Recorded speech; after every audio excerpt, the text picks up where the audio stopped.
Hey guys, welcome to a very fun edition of SJU. I'm really excited about this one. Let's take you back in time for a second. Batman 89 dominates in theaters, then Batman Returns, but then on June 16th, 1995, Batman Forevered. And here to talk about that movie with me are two very big Batman Forever fans, Danielle Radford. Hey, Danielle. Hello. Good to see you again a half hour later than last time. Indeed. Oh, don't break the illusion. It's been a full day. It's been a full day. Mm-hmm. Billy Business, good to have you back, man. Yeah, man, between the hair and the cat, it's great talking to a James Bond villain in real life. God, yeah, you haven't been around. We have a new member of the show. That's what happens. I've just gone full. I told Roth the other day when I was on here that coming on SJU now is like leaving Grey's Anatomy season 4 and coming in season 12. Like nothing's the same. I don't know what the storyline is anymore. Look, it's different doctors, but basically the same crap. I'm Katherine Heigl. I'm still impossible to work with. So yeah, it's still very effy. So exactly. Well, I know that you guys have been, Billy especially.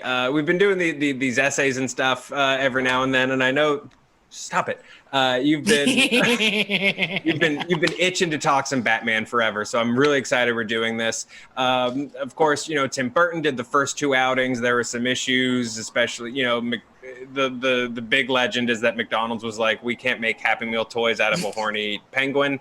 And so Schumacher was sort of brought in to do a slightly more, family polished take on Batman. And I think, between the Burton ones and then the ridiculousness of And Robin, Forever gets forgotten a lot. It doesn't maybe get the love that necessarily that you two assign to it. And so let's jump into Batman Forever. First, since these are sort of nostalgia, hindsight reviews, give me your Forever stories. Where were you guys when you saw this movie? Billy, please. I would love to hear your first time watching Batman Forever. Sure. So Batman Forever was actually the first of I think they're now calling those first 4 the Batman anthology. So that was the first anthology one that I saw in theaters. I was only 3 years old when 89 came out, and the stories of kids crying and leaving the theater like they got kicked in the nards were enough for my mom to be like, I don't think you're ready for Batman Returns, which she was probably right. Yeah. So Batman Forever. Yeah. Watching Batman and Returns now, it's like, oh boy, I was not ready for that. But Batman Forever, I was really chomping at the bit because by 1995, I'm now, 9 years old, perfect age. And Dick Grayson is my all-time favorite Batman character, Robin. So Robin's going to be in this movie. I love the Riddler probably more than the Joker. I think he's kind of my favorite Batman villain. Jim Carrey. The stars were aligned. And I remember my parents were like, I don't know, maybe. And then it was a hot summer day, and our babysitter, Heather, came over, and she was like, your house is too hot. We need to get out of here. Let's go to the movies. And Heather. I remember calling my dad, and I was like, Dad, I know that you don't want me seeing PG-13 films. That being said, my dad's like, I don't care. It's like, don't call me at work. So we went and I saw Batman Forever, and I could not stop thinking about it, talking about it. And then I took my dad, I took my dad. Yeah. I made my dad take me. I was like, Dad, you'll love it. Pretty sure that he liked the Nicole Kidman parts. But I ended up seeing Batman Forever maybe 11 or 12 times that entire summer. Nice. That's Batman Forever stan. Yeah. Danielle, where were you? We were on base at that time. This was when I was living in Hawaii, and because normally people come on base and go about every 3 years. And so during that summer, we had extended, and we were going to be there for 1 more year, because then that meant that we could move back to the area that my family is from, if we stayed there 1 more year. But that also meant that all of my people and my friends had left, and they were all leaving right at the end of the school year, because that's when you try to time it. The end of the school year or during that summer. So it was just watching this parade of people that I had been, the people that I knew that I was on base, just leaving. And so at the time, I did not see it first run. We had a movie theater on base. My mom was the manager because she managed a bunch of like the on-base stuff, like the Shopette, which is essentially like a 7-Eleven, the commissary, which is essentially a Costco, the PX, which is essentially, a Target. So she was in charge of running all of these things on the different bases on the island. And so she was in charge of the movie theater. And so she was very excited because we got them second run and it was like $1. And so to try to cheer me up, she was always like, Batman Forever's coming, Batman Forever's coming. And that would be the movie that was there for like a month. And so during that time, I went and saw Batman Forever. I don't even know how many times. And like friends of mine would go and we would go because it was the summer and there was nothing to do and we were sad. They also only showed like one movie a day. And I think it was only like 3 days a week there was a movie. But yeah, so we would go all the time. And because my mom was the manager and everyone knew I was sad and me and my friends were leaving, I would just have as many friends as I wanted to and we would go and watch it for free. We didn't have to pay the $1. So yeah, that was one of the things that we did during the summer before we left. And we were bad kids. And we did a lot of illegal things in places. And my mom never found out about them, or if she did, she excused me because I was sad. It was just a lot of beer in a lot of beer in those in those little cups. So it's not great. Well, back in the day, Batman Forever got you guys through hot times and sad times. Yeah. But now we're rewatching it, so I want to jump in. Like, I know you guys have a lot of feelings about this movie. What's your big overall, headline take on Batman Forever? Oh, sorry. Go ahead. No, Danielle, please do them both at once. Both at once. 1, 2, 3. No, but no, Batman Forever it's better than you guys think it is. If I had to do a big headline take is, Batman Forever is good? Question mark? That would be my big headline. With a bat signal inside the question mark. Yes. Like the teaser poster. I mean, that teaser poster, even if you don't like the movie, the teaser poster for Batman Forever, I think is some of the best Batman iconography. I remember they put that poster out maybe January or February before the summer, and it just had the bat the question mark with the bat signal in it, and it just said June. And it's like you knew exactly what it was. You knew who the villain was. Mm-hmm. It just felt like new life. But I think for me, you kind of said it in your opening preamble, Joe, that, a lot of times Batman Forever gets lumped in with Batman and Robin as the Schumacher movies. Yeah. But I think this one is a lot darker than people remember. There's a lot of shots that, as I was going through, I was like, if you were just to pause, these look like it could be from a Burton Batman movie, not from Schumacher. Mm-hmm. There's a lot of images of there's one where Batman's kind of standing on the top of a roof while the bat signal is showing, and it's just these iconic shots that people just kind of forget. So I feel like this movie, more than any other movie, gets lumped into it's all campy. It's actually this probably has the most iconic Batman shots, comic book Batman shots translated to film than maybe any of them. Yeah, it definitely still had a lot of the bones of the Burton era. It wasn't like, you suddenly snap and there's nipples on the bat suit and then everything's crazy. This one definitely did it at the time. Now, when we look back now and we look at them, it does feel like there is obviously a very stark difference between Batman Returns and this. But even watching it then, and obviously I was a child, but it didn't feel like, it felt like a natural progression. You still had the horny, weird chemistry between him and a psychiatrist. You still have that weird energy that's in there. And then obviously that movie was everywhere. And I know that we, obviously we're very used to that now.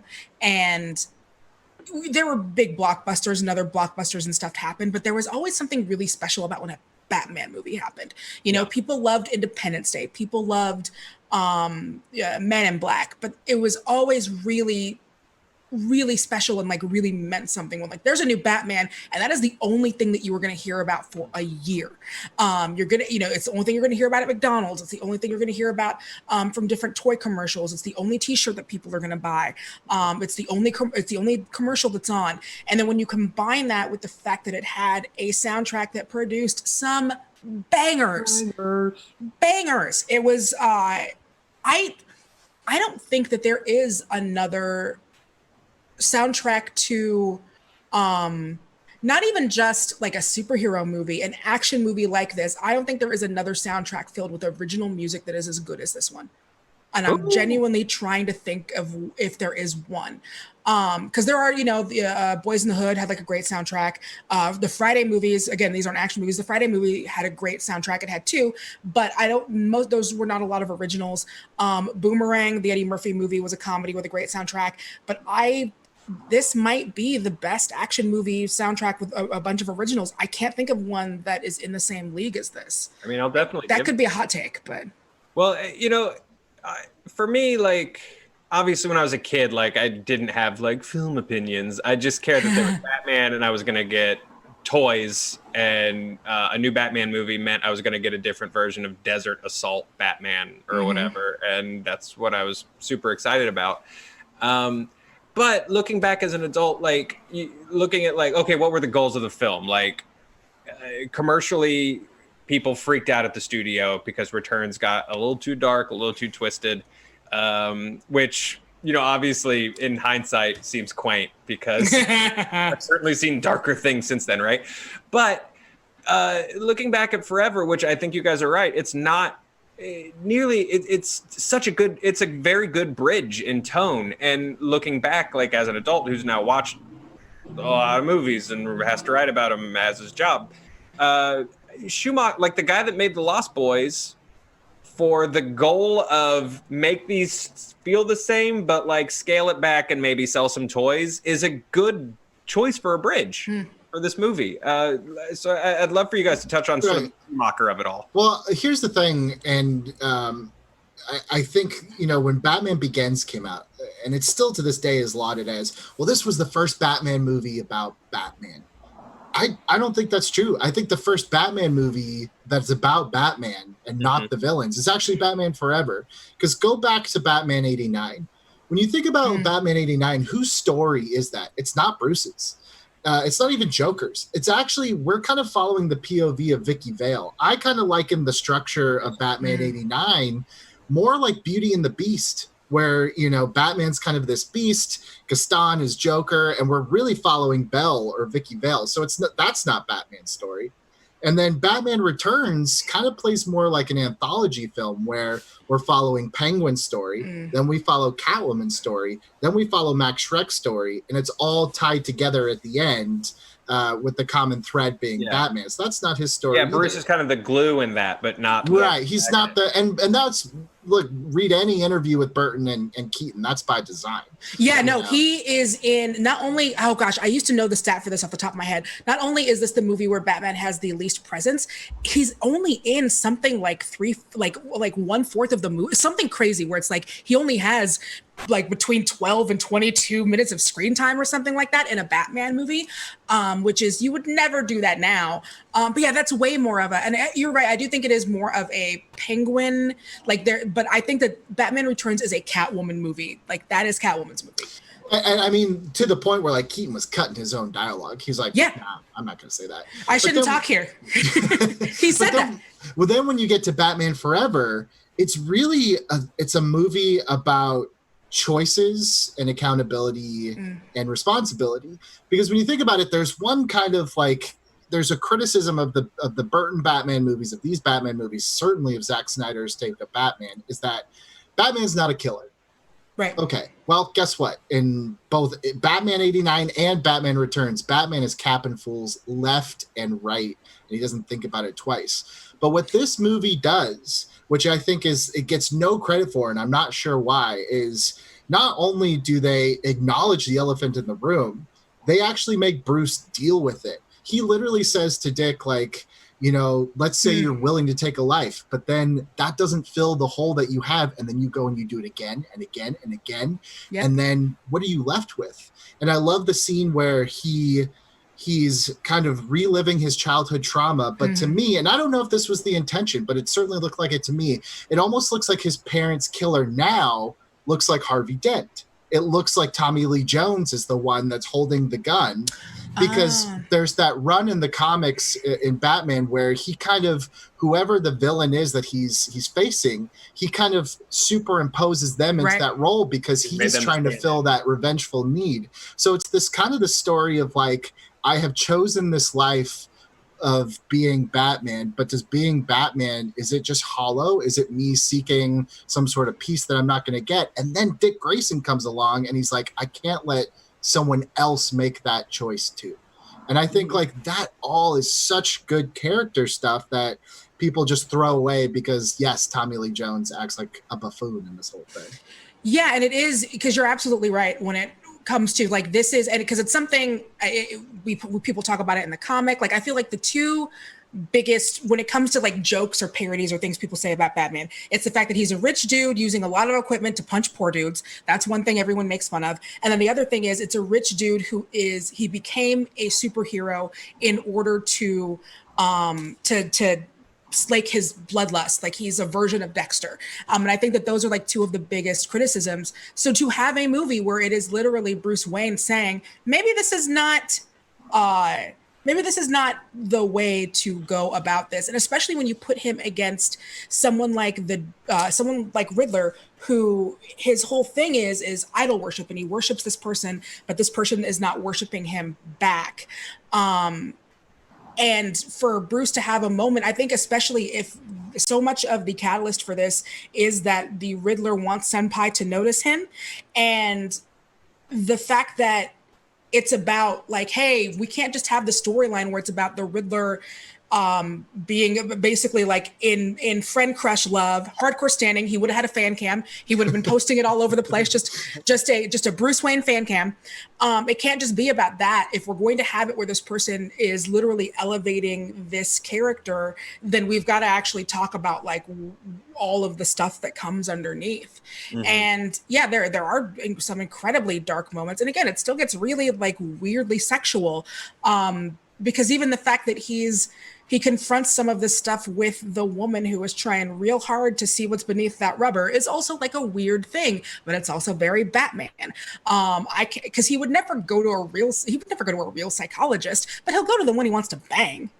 That's a Batman move. That's a Bruce Wayne move. And it's funny because we're always like, oh, well, the Playboy is fake. And, that's what Bruce uses so that people don't know that he's Batman. And it's like, first of all, you don't have to be on TMZ for me to not think you're Batman. I don't think most people are Batman.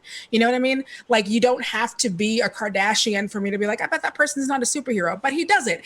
But also just the real Batman, the real Bruce Wayne, he be on the ladies. Like, that's not just a thing that they add in. And so I think that's a really great character beat, that he's not going to open up to just everyone. He opens up to Alfred, and he opens up to whatever lady he is falling in love with. And that is what you get. And that is why it is so monumental and important that he shares something so important with Dick, because they do have that connection. Yep. That it isn't just him, that's another thing we make fun of. Oh, he's got the boy wonder, he's got his wards, but no, he actually genuinely, for him, it is worth it to open up to this person because he thinks he can actually do some good. It's an important thing. Yeah, and I want to talk a little bit about the relationship between him and the ward, because I think you both sort of found an interesting anchor to sort of explore the movie thematically, like every little piece of it as this is the Bruce Wayne movie, which I think is really interesting. I do want to pause really briefly just to say thank you guys very much for watching, liking, subscribing, hitting the bells, all that good stuff. We really, really do appreciate it. We've been having a lot of fun doing these look back reviews. So if there are movies that you think we should do that we're missing, let us know in the comments what you'd like to do. They really have been sort of really just fun for us in the purest of movie nerd ways. Like when Billy and Danielle literally turned into that Batman Returns GIF that everyone uses on Twitter, where Keaton stands up in the Patterson silhouette. And I was like, "You guys want to talk about Batman Returns for 45 minutes?" So let us know what movies that you think we should do in the comments. Also, in the description, we've got links to get involved and learn more about the Black Lives Matter movement. Please check those out. Get educated, get involved, give if you can. If you can't, we totally get it. Spread the word. But just do the reading and get involved. It's something that's really important to us, and we hope that it's really important to you as well. We will be back live on Monday. So, same bad time, same bad channel. And then in the meantime, you can also check out our Fifth Element videos, plural, because we really like the Fifth Element. We did the Honest trailer, of course, but we also did a very silly 100 elements that make the Fifth Element great, which you can find here on Fandom Entertainment, which we've had a blast doing. It's mostly just picking out little details that we think are cool, and Roth getting excited about cats. So it's very, very on brand. You will absolutely enjoy it. And that's all the selling that I've got to give you guys. I have one more thing. I have one more silly thing. Assuming we have not been hit by a meteor, please, or not, whatever. The great Robert Paulson interview would have been on Thursday, and I know that you guys are looking for those because we wind up doing those live. Those wind up getting reposted, and there are articles that come out to follow up on that. So those, we will be linking to those and all of our socials and all of that great stuff. So if you did not get a chance to be there yesterday, you will get to see all of the good fun stuff. And I hope I didn't sound like an idiot. I probably sounded like an idiot. You probably didn't. You're what do you call it? Very good at your job. I'm going to assume that you did not sound like an idiot at all. So pivoting back into Batman Forever a little bit, let's get into Chris O'Donnell, man, and Robin, because I think you were sort of talking about this movie having answers for the standard criticisms to Batman and actually owning up to them. I think the standard criticism for Robin is, either the har, he throws a kid in yellow spandex out in front of him as, a bullet shield, or, hey, it's weird that this like tortured rich demon man, has the children that he, turns into vigilantes. And I think this movie does a really good job of Bruce Wayne recognizing that, trying to, like you guys were talking about, sort of reconciling like, hey, this isn't going to solve anything for you. But then also not really enjoying the decision to, well, if I can't like stop his anger, I can guide it healthily at least. Like it's the worst. You can tell they play it as like a worst case scenario in this movie, which I think is very interesting. It's definitely Bruce Wayne as like cool hip guidance counselor where it's like, well, I want you to go to college, but since I am making Batman look really cool, I can at least make it because you're going to do it anyway. And I think that's the important thing is like, it is established. He is going to do it anyway. He's the Jim Ross of DC Comics. Like, best advice I can give you, want to be a pro wrestler? Get a college degree. Right, exactly. And so, this is definitely, it doesn't come off as, I feel bad for this orphan because I was an orphan. It's definitely like he is going to go off anyway and he is going to ruin his life. So at least I can be someone in his life. And it's also, it is the first time that Bruce really, and again, a really important thing about that relationship, shows and takes responsibility for another person. Because he's like, he's Gotham's big daddy, whatever. But a lot of that is, and what they talk about so much and with clarity here, is a lot of that is selfish. It's not about Gotham. It's not about, it's selfishness. So it is him as a grown-ass man taking responsibility for someone else, especially considering that like he is a pampered dude. He has a butler that's also his dad. Like he... It's interesting. You just took a trope that usually is really prevalent in like rom-coms and stuff, where it's a guy that doesn't recognize that his big gestures aren't enough. But it's interesting to funnel that into Batman. I've never really made that connection. Yeah, so it is like it is him again, because he is pampered, he is spoiled. And so this is going to sound really weird, but going along with what Billy was saying, this does feel like it's the movie where Batman grows up and is like, yeah, I love playing with my toys. And, I go up and I've got a play date with the Joker. But this does feel like it's like, oh, I've actually got a responsibility now because I put myself in that position. And that's cool. Because also, does Robin become a dude who goes from being an acrobat to being someone who wants to murder a guy if there isn't Batman? Mm-hmm.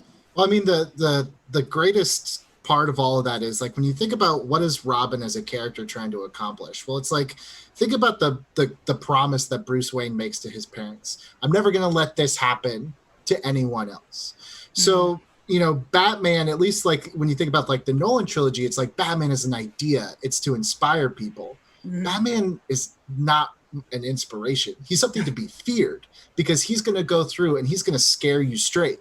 But Robin is a chance to inspire the people. He's the hopeful one. So what does Batman do in this movie? Well, first he sees Dick Grayson, and Dick Grayson's punching the shit out of him, and he's like, it should have been you. You should have died. And then he literally tells Bruce, like, it felt so good even when I was fighting you. That's a red flag. That's a huge red flag. So what Batman does for Robin, he jumps and defies the laws of physics by saving him. But how, at the end, where he's the longest free fall in movie history. But what he actually does that really saves Dick Grayson and cements Robin is it's actually a little bit of self-sacrifice. He knows that the blood of Harvey Dent can never be on Dick's hands. So he's the one that actually cripples Harvey with indecision. And Batman's choice is to take the choice away from Dick. Yes, Harvey's gone, and maybe that quenches the thirst. Maybe it doesn't. But the blood's not on your hands because I'm Batman. And just like in The Dark Knight, where he kind of gives that speech of like, I'm whatever Gotham needs me to be. That's what Dick needs. He's like, you should not be what I've chosen to be already because you can be better. And that's what Robin always should be in the comics and the movies, everything. It's the promise of Bruce Wayne actually fulfilled. It's not Batman. It's always been Robin. Right. And especially with this one, because Robin does feel like such a hybrid, because he's not Dick Grayson, like not just him, like, he's more like a combination of like him and Tim. And so, which you can tell because, like, I'm sorry, no grown-ass man on a bike is going to pop for a cheeseburger. He knows where to buy them. You know what I mean? Like the fact that like the thing that gets him to stay is Alfred being like, "Oh, I have this cheeseburger," and it's like you're literally a guy in a van offering like food to a child to get them to stay. But that is like a combination of that, and obviously you can tell that there's at one point discussion of seeing how young or old to make him, and I'm glad that the decision was made to make him older, if only because like. No one wants to see the scene where, like, Bruce is dealing with the Guardian ad litem, like trying to deal with like this orphan and like the estate and all of this stuff. Well, I think it's more important. Makes it work. Sorry. I think for the theme that they're trying to get across in the movie, it works with an older guy, with a 18, 19, 20-year-old kid. Yeah, it works way better than if you're because it could be very easy for everything that Robin does to be seen as a tantrum. If he's like a child, whereas this is, he's still, 18, your brains are still so small. I still think of all of you as children. But it does give him more agency in what he's doing. And that makes what Bruce does more important. It's not Bruce grabbing him by the scruff of a neck, like, look, little pup, I'm not letting you do this. It's Bruce talking to a dude and being like, we're not, obviously you're still like a child and not a millionaire, but it's not the same as him talking down to him as though he is an infant. Yeah. By the way, he's like CW show 18, which means in dog years he's actually 27. But at least, he's got that Gabrielle Carteris going on where he's like 30 in high school. 9021016. By the way, I mean, like, and he is an amalgamation of different characteristics of Robin. But let's not sleep on how freaking awesome the Tim Drake inspired costume is that he wears. I've always loved Tim Drake's Robin costume. I like Dick Grayson. He's not my favorite Robin. He's my favorite Nightwing. Tim Drake's my favorite Robin of the Robins. And obviously everyone likes Damian Wayne because Damian Wayne because it's got a hood. Sorry. He does have a little hood. I'm a simple man. Well, and also like you like Damian because you like his journey. Everyone loves a bad boy turned good. But that got some claps from Ryan appreciating what Joe said. But yeah, so I like that he is more Tim inspired because also I think that even though now at the time Tim's dad had not been dead in the comics, he's dead now because you have to have a dead dad at some point. But he, I think that he's also way more hopeful than Robin. I think that than Dick because Dick always felt more like closer to an age down Bruce than Tim does. As far as the way that he approaches being Robin, because Dick, you never got the sense that Dick had fun being Robin. Tim loves being Robin. He has so much fun and such a good time, and that's what Chris O'Donnell, like, he's having a really good time being Robin. Well, and even, it's a smart decision for the mainstream too, because at that point it's, no one, the average fan isn't going to be like, oh, this is about 37% Tim, Yeah. like the average fan is mainstream moviegoer was still going to be like, Robin, you mean from the old show? That's stupid. So I think it was a smart decision to throw an earring on Chris O'Donnell. Put him on a motorcycle, baby. Give him one of my favorite scenes in a Batman movie where he rolls through that alley in the Batmobile and fights a blacklight gang. I love that scene. I love that blacklight gang. I don't know why that gets. Yeah, that gets so much grief when you talk about the Schumacher stuff, and like that reminds me of the mutants from Dark Knight Returns. Like, also, yeah, you guys got to go back in time, man. Blacklight was cool at one point in time. Like, they were directly referencing things that were happening, and in fact, rave culture and all of that stuff didn't blow up. Like the neon and the blacklight and all that stuff didn't really blow up that big until, or at least in the mainstream, until like 99, 2000. Schumacher was actually ahead of the curve. Yeah, Spencer's Gifts was a thing for a reason, you guys. Like, that stuff was super popular. I had a mushroom poster. I get it. But, yeah. I absolutely get it. Well, let's jump. This is the probably the most Batman of the Batman movies, which was interesting when you guys were talking about it, because all my favorite stuff in the Batman movies, at least pre-Nolan, is usually villains. And I realized while I was rewatching, I was like, all I remember is Riddler and Two-Face in this movie. And I think I don't know what it says about me as a fan that the most Batman-centric movie, I forgot about all the Batman stuff. But here we are. But I do want to talk about, we got to talk Riddler and Two-Face. The infamous, I cannot condone your tomfooleriness of Tommy Lee Jones and Jim Carrey. Yeah, the villains I do find interesting, because this is where it really becomes during the Schumacher era. One thing I will say, and one fair criticism, is that he turns every villain into the Joker. Just in terms of like, because the Riddler to me doesn't feel super duper Riddlery, and because he's not really, because he feels more Agent of Chaosy in here, and like Riddler's thing is like, it's that, but he's not he's very much led by his intelligence and whatever, and he's definitely taking his cue from Gorshin. And Two-Face is just like completely a different character with just the same name, and just a lot of prancing, and again they're definitely it felt like they were having fun. We found out later that there was no fun to be had, but it felt at the time as though they were having fun.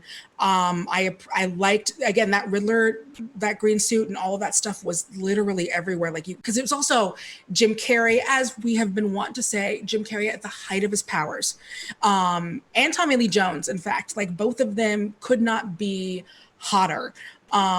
And it seemed like it was a no-brainer to make Jim Carrey the Riddler. And it's interesting because you do get to see some of the shades of Jim Carrey actually being able to hold like some kind of drama and do something, because he's doing really important, like he's important, but he's doing good work. He's not just a cartoon, but it does feel very cartoonish. And then, you have that scene, and I think that it's most encapsulated. Obviously, there's that really fun montage where they're all, putting the thing onto their heads. But I really think it's encapsulated in that scene where for no reason, Debbie Mazar and Drew Barrymore show up. Sugar and Spice. Yeah, fine. And they have, the odd couple,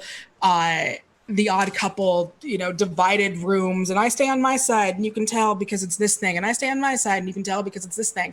I enjoyed that they played a lot with the fact that like, no, these two dudes would like not get along. They're not two people that would want to be in the same room together. But I don't, it's not my favorite depiction of the Riddler, and it's especially not my favorite depiction of Two-Face, because I do think that, but it's also, you have to keep in context that they were trying to back away from the darkness, because Two-Face is a really dark, sad character. And I do think, if people walked away from Returns, like, what the hell was that? Like, that penguin was gross, and my kids have a lot of questions after Selena Kyle, and those make me uncomfortable as a suburban dad to have to answer. I've got to assume that the studio and Schumacher, sometimes I feel like I just blame studios and I take the creative agency away from the movie.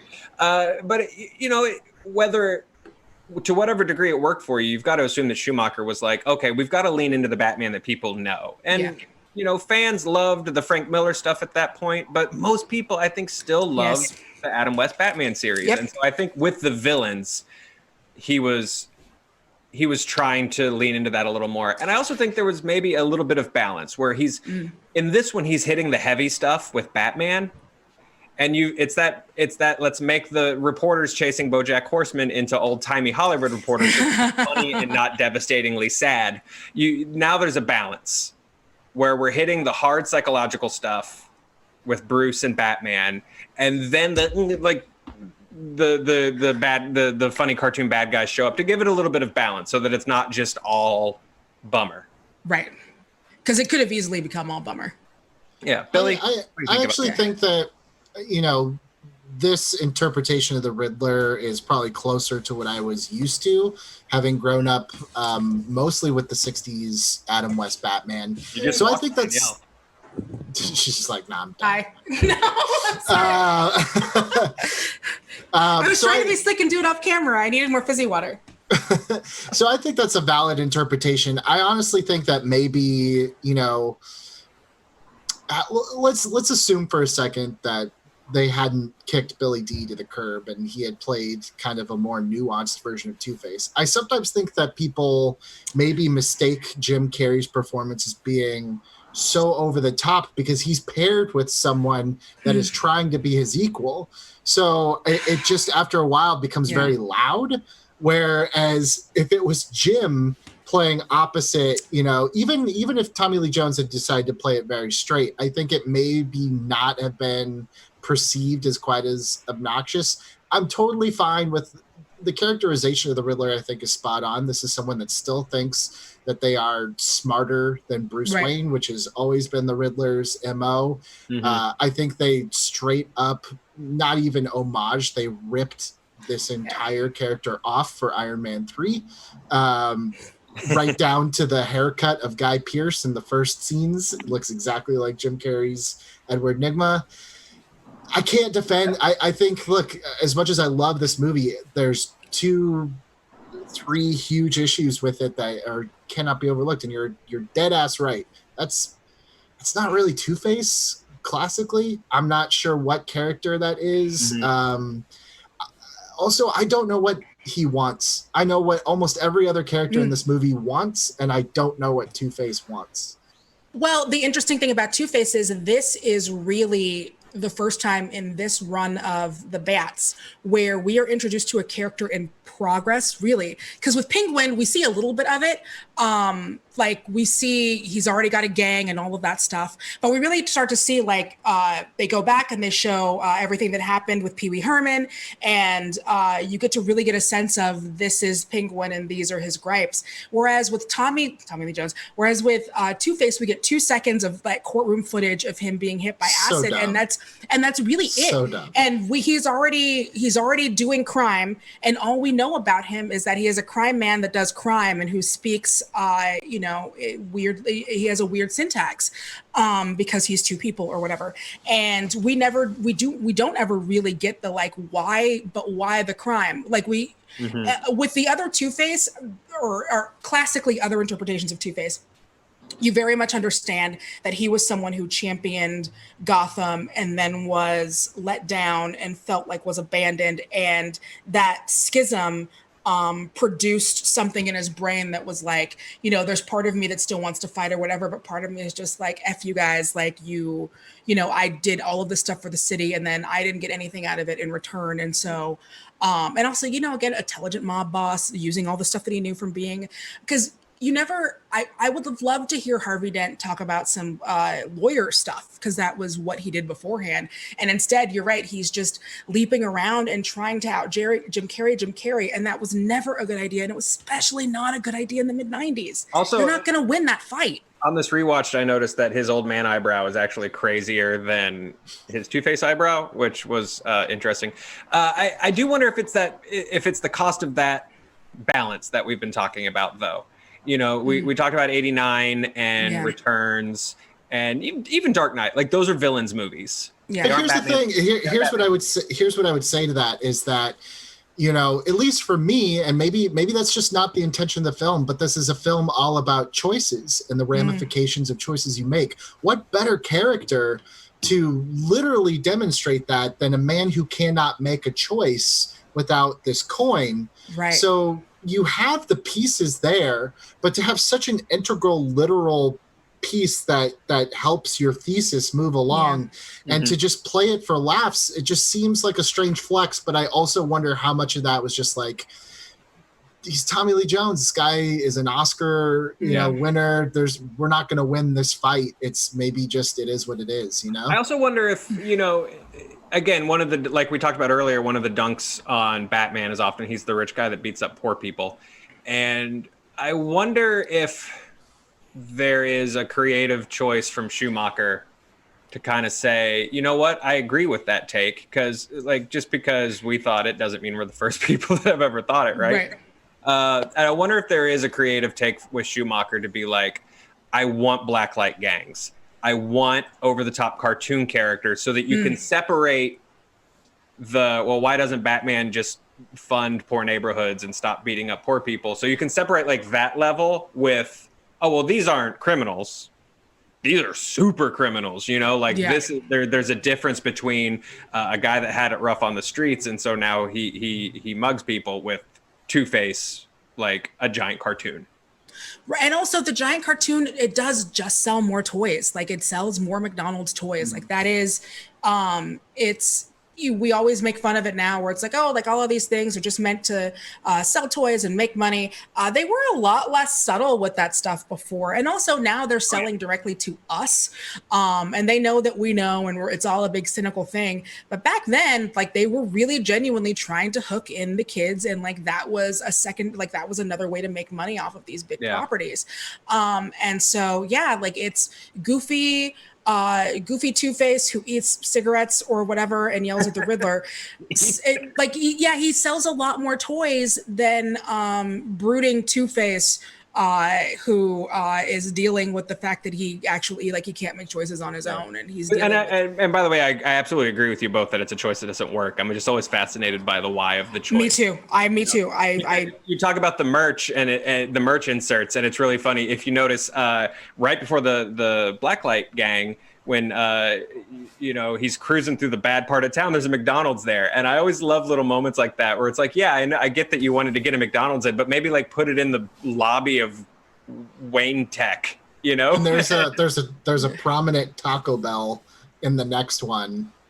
So it's definitely, because you remember the Batman and Robin had those Taco Bell cups where you could, that's right, maybe win a Batmobile. Right. But I hear you. And I think, at a certain point, like, look, did I think, did 9-year-old me think that Tommy Lee Jones was too much? No. It was totally fine. Nope. Was I jumping around in my basement pretending to throw grenades and go, absolutely. I absolutely was doing that this morning. I mean, I would flip like a quarter, just like I was, Two-Face, like, and they're like, I beat the Trababat, I think that's the other thing. And maybe this is just kind of like a reflection of where we've gone with these comic book movies, but there is just such a self-seriousness to it all that you kind of forget that in a way, comic books are very much escapism. And I kind of that's why I always gravitate a little bit more to these first 4 Batman movies, was because I don't want Gotham City to feel like Chicago. I want Gotham City to feel like it's vaguely familiar from a weird dream that I had, but I can't go there. I do really hope the Matt Reeves one has 110% more gargoyles and Art Deco, baby. That's why I actually didn't have a problem and kind of liked the Joss Whedon version of Justice League, because at least that one started to feel like this is not quite our world. It's a little more cartoony, and that's kind of how I like my superhero movies nowadays. Like, lean into it. I love the big statues that They started a little bit in Batman Returns. By Batman and Robin, they're driving down the arms of these things. Yes. But I really love the architecture and the production design of these Batman. Yeah, did Gotham get those from France? Where did they get those big statues from? They weren't there the first time, and I know those take years to make. All gifted from France. And I think we should do an Anne Robin review at some point because yes, please. I maintain the hot take that it's not that the movie's campy, it's that they don't execute the camp as well as they could.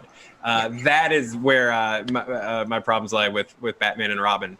But we got to wrap things up a little bit, so I just want to get some final thoughts from you guys on Batman Forever. Billy? I just want to speed round a couple quick things. I know you've got a lot that you want to get. Yeah, let's wrap up with let me speed round this. First of all, as great as she is as an actress, and she's proven it time and time again, Chase Meridian is a horribly written character. You are a psychologist who is kind of dating your patient, and then when he finally has a breakthrough and he wants to tell her what's going on, she literally stops him and just starts making out with him. Like, you're a terrible psychiatrist, retire. By the way, they call out that she's just not very good at her job in the movie by being so condescending with that scene where Bruce goes and talks to her. She's like, yeah, I think he's nuts. He's like, well, is that a technical term, you stupid woman doctor? Like, they show no respect to that character. Yeah, in that series, they really don't give the ladies a whole lot to do, and Chase gets the least. She gets the least to do. She has kind of an arc, but it's like it's never paid off, and it's at the expense of Bruce's learning curve. Right. So it's just like she gets no respect, and it's like she just wasn't written well. She wasn't. She's just a tool for Bruce to evolve. And I kind of feel like they try to address it in Batman and Robin with both Poison Ivy and with Batgirl. But again, it just doesn't, they don't stick the landing on that. But I do feel like they tried to address it because at least like Vicky Vale, we know who Vicky Vale is. She is a person. We know who Catwoman is. She is a person. We know that Chase Meridian is real horned. Just real horned up. And also has a medical degree and looks great in black. And that is what we know about her. And somehow feels like it's okay to use the bat symbol as Tinder. It's not Tinder. Well, look, props to the ultimate late night booty call. Like, that's a power move. That is a huge power move. Billy, keep us going down this round. Yeah. Thought two is, look, this is a weird time, and I'm not trying to make this political at all because it's just very much what it is. The ineptitude of Gotham City PD in these movies has always been pretty bad, but this movie... Well, it's definitely a suicide. It's like, what? Why did you call him there then? Bruce doesn't need to sign off on this. And then the most egregious one is Riddler has taken over the city and they literally just give up. They're like, I guess he's not coming. I guess Riddler just wins. And then Batman goes through. They're like, go, we're not going, so you better go. Like, they don't even send backup for him. At least the New Yorkers, like the New York construction workers in Spider-Man will charge in there with Spider-Man and start throwing pipes. Like, come on, cops. At least you're not even sending backup for him. There's no SWAT. There's no anything. And that was something we talked about off camera. Is that it is for a generation of people, they do not think that Commissioner Gordon is a person that is interesting or has things to do. In the comics, he's incredibly interesting, and in the animated series, he's given more to do. But in the movies, particularly, these four, obviously they do more in the later series. But in these four movies, he's just like the NPC that gives the hero their adventure. Is like, he's the man in the chair almost, except he's not even in a chair. Like he doesn't stay with Batman the entire time. He's like, here's your mission. He's Bosley, angels, bats, here is your mission. Go forth and do it. And he's not given anything else to do. And I feel like, is there just a lot of paperwork? Because I think if you cut down on you don't have to call Batman for everything, and that would probably cut down on the amount of paperwork you have to have. I mean, you could have easily defunded this role and get the same movie. Also, just it was really cool. That's the first time on film that we get to see Arkham Asylum. I always thought that was kind of neat. Oh, yeah. And then one of the biggest things that people make fun of this movie for that I will defend to my dying day is Karate Laundry. Look, you want a movie to show, not tell. How do you get across the fact that this kid can take care of himself, not just domestically, but also in a fist fight? Karate Laundry. Have him beat up close. Get over it. Get over it. When I was in college and I wanted to move out of the dorms and into an apartment, my parents were like, karate laundry, like prove it, prove you're ready. Why are we hating on karate laundry? Like, if that was in a movie today, that would be like clipped out and memed and everything. But for this movie, it's too much. Get over yourself. Yeah, no, and we actually because you're right. Like, one of the things you have to do is you have to have the scene that establishes that the kid can do stuff. Like, it can't just be that, well, we know that he can do, the high rope or whatever, but we need to be able to show that he can do whatever. And it's like, well, you're not going to have him. I mean, maybe you have him get beat up by a mugger or something, but then that also becomes another thing of like a kid and then it turns it into too much of a grounding thing instead of him beating up a bunch of Dionne people. There's a bit too of like Robin is supposed to be your wish fulfillment character for kids, like right. Which is it's bad that kids want to be that character, but to have their parents killed in front of them. But also, you want to, like, as a kid, you're like karate laundry. Right. Yeah. That's actually really cool. Keep cranking. And then last but certainly not least, RIP to probably my personal favorite Batmobile. You only had one movie, but boy, did you shine with that movie. And now, in hindsight, totally cynical, but I didn't care at the time. It's like, let's make a really cool new Batmobile, but make sure you blow it up by the end of this movie so that we can make a new one for the next one and then sell that toy too. But dude, that Batmobile is beautiful. It's my favorite also bat suit of all the bat suits. That's my favorite. I think they codenamed it like the Panther suit. And then last is the nipples. Guys, I get it. You're so hung up on the nipples. I had this discussion with Ed Greer a while back, and I think the thing is, like, the realistic version of why would they put nipples on this is when you think of Batman, and especially like super iconography of Batman and like on church rooftops surrounded by gargoyles. Batman is supposed to be like, imagine if you looked at this church of all these gargoyles and then one of them got up and moved. Like, it is supposed to look like an anatomically like a statue, like a beast that just actually came to life. And for that, like, I don't mind the nipples so much as, like, I get it. They're trying to make it look like a realistic statue that just unfroze and started kicking your ass. Like, that takes it back to the fear element of Batman. So get over the nipples. And, there's something interesting too about because Schumacher has said, like, he's like, plus they're all hot people in leather. Let's lean into it. Right. And it's interesting to me that, like, people love and respect all the weird Burton POV where he's like, sex is dark and twisted and it'll break your soul and you can and then Schumacher's just like, you know what's cool? Horniness and sex. And everyone was like, oh, get out of here with that. That's an interesting dichotomy to me too. I know you two love this movie. I've really enjoyed sitting and talking with you guys about it. Because we had the clip prepared before this. Yes, we have to make sure that we end on this. This is our feeling. We can go out with a summation of this movie for you two in 2 words. Moulton, will you please roll the clip?